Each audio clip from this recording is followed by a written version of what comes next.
ফোনের চার্জ দ্রুত শেষ হয়ে যায়, তার জন্য অনেক কিছু করেছেন।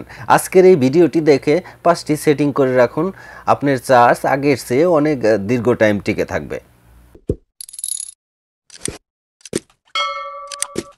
তার জন্য বন্ধুরা যেতে হবে সেটিং, এটাকে ওপেন করবেন। তারপর এখানে নিচে যাবেন, এখানে দেখেন প্রাইভেসি, এটা সব ফোনে আছে, এটাকে ওপেন করবেন। তারপর নিচে যাবেন, এখানে দেখেন ইউজেস অ্যান্ড ডায়াগনিস্ট, এটাকে ওপেন করবেন।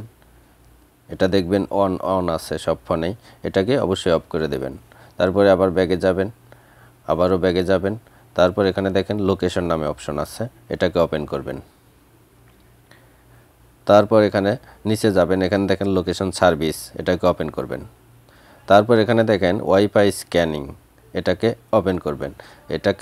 এটা অন আছে, অবশ্যই এটাকে অফ করে দেবেন।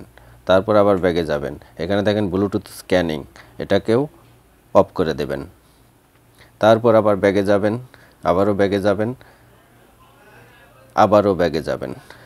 এখানে দেখেন ব্যাটারি নামে অপশন আছে, এটাকে ওপেন করবেন। এখানে দেখেন ব্যাটারি কারেন্ট মোডে আছে, এটাকে ট্যাপ দিবেন। ট্যাপ দিয়ে এটাকে ব্যাটারি সার্ভার মোডটা অন করে দেবেন। তারপর যাবেন প্লে স্টোর, এটাকে ওপেন করবেন। তারপর উপরে প্রোফাইল আইকন, এটাকে ওপেন করবেন। তারপর দেখেন সেটিং, এই অপশনটি ওপেন করবেন। তারপর এখানে দেখেন জেনারেল, এর উপর ট্যাপ দিবেন। তারপর এখানে দেখেন থিমস, এটার উপর ট্যাপ দিবেন। এখানে দেখেন সিস্টেম ডিফল্ট রয়েছে, এটাকে আপনি ডার্ক, এটাকে সিলেক্ট করে দেবেন। তারপর ওকে করবেন। 5টি সেটিং যদি করে রাখতে পারেন, তাহলে আপনার ফোনের চার্জ সহজে শেষ হবে না।